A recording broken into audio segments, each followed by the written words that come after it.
मुंबई एअरपोर्टच्या धावपट्टीवर इंडिगो आणि एअर इंडियाच्या विमानांचे पंख एकमेकांना धडकल्याचा प्रकार घडलाय।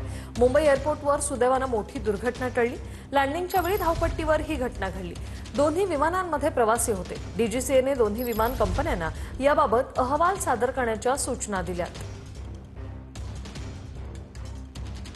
सुदैवानं यात कोणतीही जीवितहानी झाली नाही किंवा कोणी जखमी झालं नाही। इंडिगो आणि एअर इंडियाच्या विमानांचे पंख लँडिंगच्या वेळेला एकमेकांना धडकल्याचा हा प्रकार हे फोटो सध्या समोर आलेले आहे। दोन्ही फ्लाइट्स लँड होत होत्या आणि त्यावेळी या दोन्ही फ्लाइट्सचे पंख एकमेकांना धडकले। इंडिगोचं विमान जे लँड झालेलं त्या टॅक्सीवरून दुसऱ्या टॅक्सीवरून येत असताना दोघांचे विमानाचे पंख आहेत ते एक दुसऱ्याला घासला गेलेले आहेत। हा आपण छोटा हादसा म्हणू शकतो।